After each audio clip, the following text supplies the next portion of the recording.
Okay, so this is just a rant. The backstory, the little bit of backstory, is that my mother lives with me. She is bordering on a hoarder. And because she just has her bedroom and then areas in the bathroom and, half of the pantry, some space for, kitchen items that belong to her. She's got a drawer, she's got an area where she keeps, the pot and the pan, whatever that she wants to use. But she does not have a lot of space for her things in my home. It was not meant to be a forever situation when she moved in. It has now been a few years, and there's no specific time that we have on the horizon for her to move out. But she wasn't given more than just her bedroom because we have only so much space. It's an 1,850 square foot house. My husband and I obviously have our bedroom, which includes a bathroom and a closet. We all share the laundry room, but it's just a pass through laundry room into the garage. And the back bedrooms that are near my mom's room, she wouldn't be able to have one of those because one of those is my son's and the other one is our home office. And we need the home office because we own a business and we work from home. I work from home. My husband works out on the road. So I actually use the office and I need that office space. I don't have the availability to give it over to her. There are two living rooms. She is not a person that invites people over to come and, sit down and hang out with her. She isn't much on having people in her space. And so she doesn't really use the living rooms. She's never had a friend over into the house in that amount of time. She always goes out and hangs out with them. And she goes to her different clubs and markets and things with them and visits them in their homes and at the other events and things that she does with them. So she only has one chair at this point. It's been different things over the years. She kind of has changed chairs and bought new chairs and moved those into storage because she doesn't ever get rid of anything, but she will take it out of our space at points, and then just put it back into her storage unit. But so at this point, she doesn't really have anything other than her room, which includes a closet. She has half of the bathroom, which is shared with my son and is really like the guest bathroom that would be used when we have people over because it's the only one that's not inside the bedroom. And then, like I said, she has some space in the kitchen. She has a chair in one of the living rooms and, just little here's and there. She has her keys for her truck in the foyer where we keep the keys, things like that. But she has more items in her small room. Her room is probably only like 10 by 10, 11 by 11 max. And she has more things in that room than we have in the rest of our house. And I didn't realize that until recently. I can look into her room when I, chat with her. She doesn't keep the door, closed. She's not like trying to shut us out. So I've seen what's in her room. I didn't realize that her closet is packed. She packed up and raised her bed up so she could pack even more underneath it. She's got extra drawers and extra dressers and extra shelves and she had a thing, an over the door storage hook thing or shelving unit or whatever on the back of her main door. So you can't even open the door all the way to the bedroom because that would hit the wall. And I never knew that because when am I flinging open her door? I'm not. So okay. She went back to the state where I grew up in, where our family used to all live, her sisters and brother and my grandparents. And that's where I grew up and went to school and all of that, right? People have since moved away. But one of her siblings was passing away. And so she went back there to, see them before they died, to try to take care of all the death things. She went to take care of that. And while she was gone, I thought, okay, now is my opportunity to have all of the carpet and tile ripped up from my house and put in LVP. And my thinking on that was, I will save her the discomfort of having to get out of the house every day so that the flooring team could work in her space. It would save her the discomfort of figuring out where she needed to go. It would save her the discomfort. In my head, it was going to also save her the discomfort of having to clean up after any of it, because obviously that gets dust and debris absolutely everywhere. And so my thinking was, I will do this now while she is gone, so that she is not inconvenienced whenever I would have decided to do it if she were home.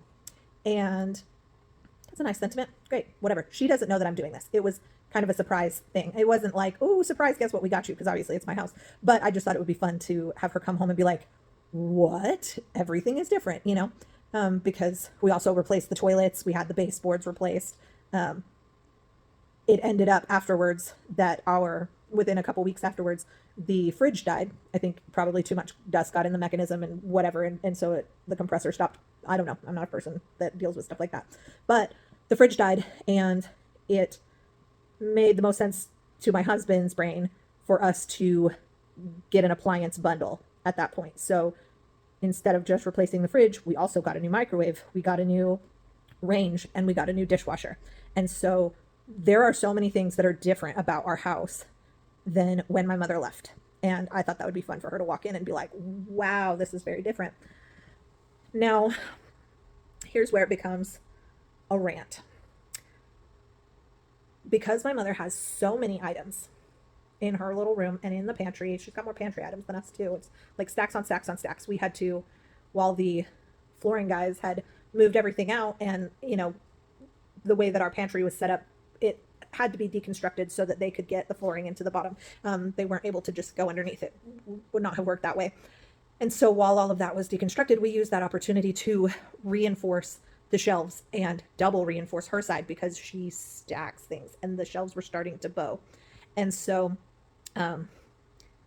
again, she's just got a lot of different things. Now, it was my intention to have all of her stuff cleaned up by the time she decided to come home. But, sorry, I didn't mean to. I'm trying not to be shaky on this, but I think I'm failing at that. Anyways, so I still have a job. And I need to do my job. And my job takes a lot of time. And I'm always behind because I own a business. And I wear multiple hats because it's a brand new business. And we're still just starting out. And we don't have a bunch of employees. And so I do so many things. I have more jobs than 1, 2, 3, 5, right?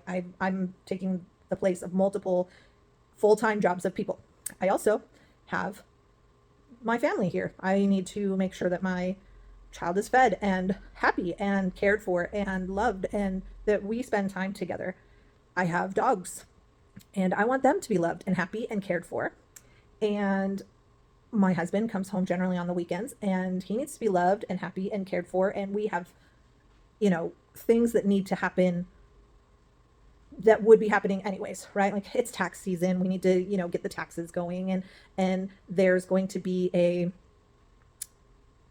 neighborhood yard sale that we're going to be putting things in. Also, he's the one who put the dishwasher in. He's the one who put the microwave in. Like that took time, and then one of the hoses popped off the dishwasher, and so then it flooded, and so then we had to deal with that. And it's just all the things, right? And I'm, I've made some art lately, and I asked him to do, I painted this frame, and then I asked him to do this, that, and the other with it. And then I decided, nope, that's not what I wanted to use it for. I'm going to put that in my son's room. I need you to hang this up, and whatever. He's got a honey-do list. He's got his job. We both have our jobs. We have a family. And I had to put my hands on every single thing that we owned to clean it, and all of these surfaces. I'm still not done with that. All of my lights are still dusty. The fan blades are still dusty.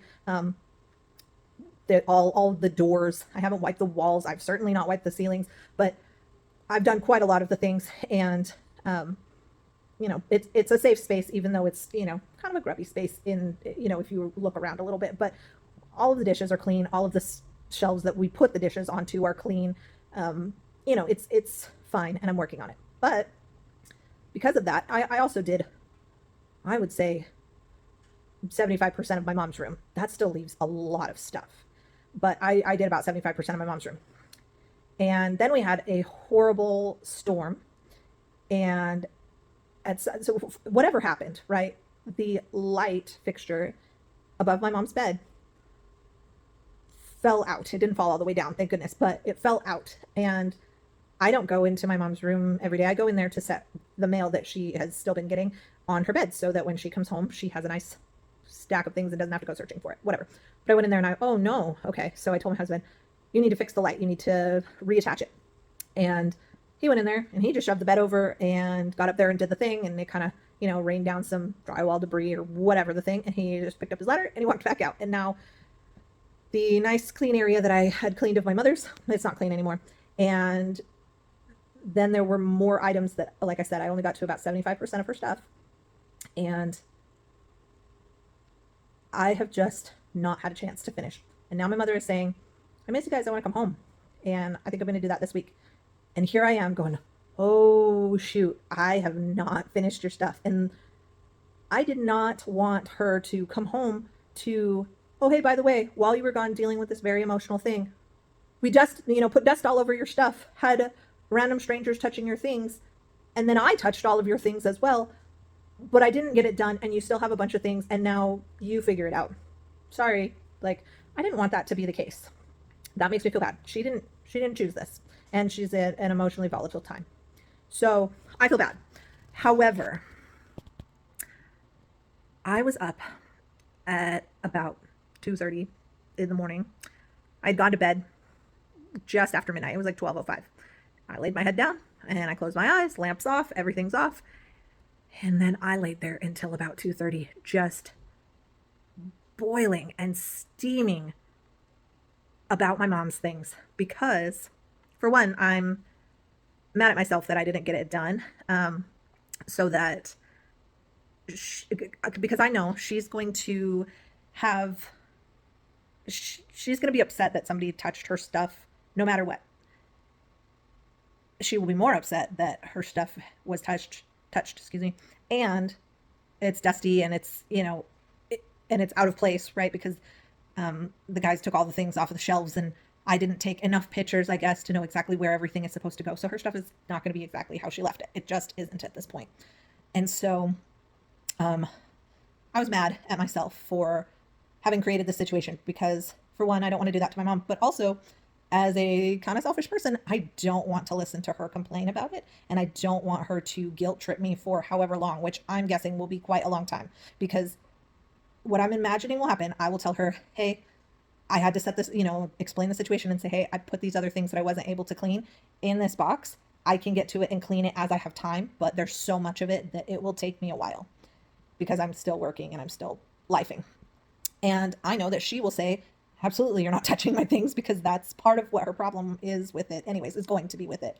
And so she will not want me to be the one cleaning that. So then she will be taking that on herself. And she will grumble about that. Rightfully so. Who wants to be given this task of, I put dust on your things, now you clean it, right? Like, that makes sense. But the guilting and the grumbling that she will subject me to will last a very long time. And I am not looking forward to that. It will make it a very hostile living situation for me, because I am very sensitive to things like that. And so that was one of the first things that was making my blood boil in the middle of the night for no reason, right? She hasn't bought her ticket yet, but I just couldn't sleep. And the other thing that was ticking me off is that she has known, I've expressed to her a little more than subtly, not mean, I hope I've not been mean, but I have not been shy about letting her know that because I am an only child and because she does not have, what it boils down to is that I will be the sole person that will be in charge of her estate in the future when she passes. And I just see these people online talk about, their parents passed and they're trying to grieve and they have to deal with the very real scenario that plays out when that happens, which is there are tasks that need to be done by the person in charge of dealing with that. When somebody dies, there are tasks that need to be done. And I will be the person who will have to do those tasks. I will also be in grief. And then I am going to have to declutter about 5 storage units worth of items. And that is so daunting. The idea of that is so daunting. I have read the book and watched the show. The show's not as interesting, in my opinion. But I have read the book about Swedish Death Cleaning, which basically you are removing the things that you don't need and don't use while you are still living, with the intention that the person taking care of your estate once you've passed on has an easier time of it. It's an act of love, in my opinion, is to give your loved ones the opportunity to grieve instead of have this extra layer of anxiety and turmoil and just adding tasks, because it could cost them money if they have to get a, if they have to hire a skip for it, then they will, maybe they don't have that money. And if they legitimately don't have the money, they have to put their time. And if they don't have money, then they really don't have time, because they're a person who probably needs to spend that time working, or, they may still have family that they're dealing with. Like, there are so many things. This is a death is something, thankfully, that comes, out of the blue, once in a blue moon. It is not, it adds on to your everyday tasks. It doesn't, your everyday life does not stop because someone else's life has stopped. It only adds to what you need to do, to the list of things that need to happen. And so anything that you can do to minimize that and make it smoother for the people that you love that are left to deal with your belongings, that in my mind is very caring and very sweet. And that's something that I live with in my mind. I'm obviously young, right? But you never know when you're going to die. You never know why you'll die. You never know, I could be, hit by a bus tomorrow or something, right? Like, anything could happen. And I would like to leave my husband, or when I'm much older, my kids, I would like them to have the opportunity to grieve in whatever way they want without having to go, what do I do with mom's stuff? They will know that I don't care about things. And so I don't have more than a handful of things that are sentimental. So they can look at it and be like, yeah, mom really loved this thing. And if they want to keep a sentimental item, right, it'll be pretty obvious what might be sentimental. Obviously, they might have their own idea of, oh, I remember mom wearing this dress, and I always thought she, looked so fancy when she went to that party, or, whatever, right? Like, there can be their own little things. But for the most part, I've seen people online writing comments saying, my mother loved her Precious Moments collection, and that had so much meaning for her, and so I have to keep the whole collection because my mom cherished that. And it's like, well, is that what you cherished about your mom? Or was it something else? And if it was what you cherished about your mom, why do you need to keep the whole collection? Do you actually collect precious moments, or was it just your mom? Because you don't need to start a new collection because your mom cherished precious moments. If you really do just want to have that memory of her, it's not going to multiply your memory of her if you keep 96 precious moments figurines versus having one. You will not think of her anymore, and having less won't make you think of her any less, assuming that you put that one figurine in a place of honor, a place of prominence where you actually see it. And I am willing to bet that having fewer of them will keep you from feeling annoyed when you dust them, when you have to move them to dust underneath them, when you move and you have to pack them. If you just have the one, you're never going to be like, oh, there's so many of these things. You'll just pick it up, you'll dust it, and you'll think, oh, mom, or whatever, right? Anyways, I told you this was going to be a rant. It's almost 30 minutes long now of me ranting, because I literally spent hours in the middle of the night with my blood boiling that my mother will not get rid of things that she doesn't need and doesn't use. I'm not saying that she should pare down everything and just live like a monk. She doesn't need to do that. I'm not suggesting that. I think she should still enjoy her hobbies and read all of her books and do her whatever. What I'm suggesting is, she has not made candy since I was like 8 years old. She has candy molds from before I was born. I'm almost 40 years old, y'all. And so that's a long time to not use something and to not get rid of it, to give it space in your life. She's been paying for, like I said, she's got multiple storage units. She's been paying for those since before I was born. Imagine how much money that is. I have one storage unit because we had decided to sell our house and moved almost all of our stuff into that storage unit so that it could just be staged for sale. We ended up deciding not to move, and thus we started bringing all of our stuff back into the house. But in that time frame, we got our business, and so as we moved our stuff back in, we started moving business things into it. So I still pay for that storage unit. When I tell you that thing is expensive every month. And she's been paying for multiple, and her storage unit is in the same, it's in the same like complex or, company that, that ours is. I know how much she pays for it. And that's expensive. And then she's got more of them in different states. To me, that is insanity. That is just, it's too much. I went my whole life. She's not a super wealthy woman, right?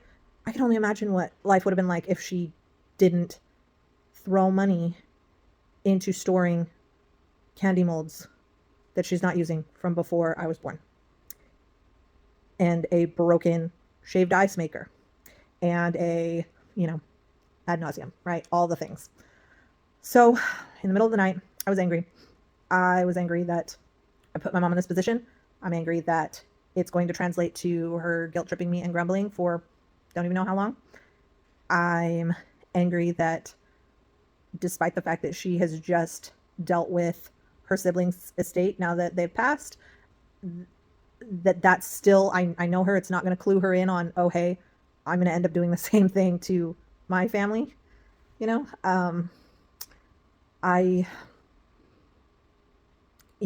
always just laughs and says, oh, well, that's going to be your problem when I die. That's not sweet, Mom. Like that's not your, she laughs like it's a joke, but really it's just going to be kicking me when I'm already down, because I'll be grieving, and then it'll be like, oh yeah, and my mom, said multiple times while still living that, oh, this is going to be your problem when I die. What? Why are you trying to give your loved ones problems? I don't get it. That's my rant, is that I do not understand. I am not saying that I want her to give up the things that she loves and that she uses. That is not what I'm saying. I think everybody should keep the things that they love and that they use and that they want to have to make their life better. It makes no sense to me how their life could be better by something that they haven't used in more than 30 years. That's all I'm saying. Rant over. Leave your comments if you want to. I'm new to this, so will I remember to check? Eventually. But yeah. Let me know what you think.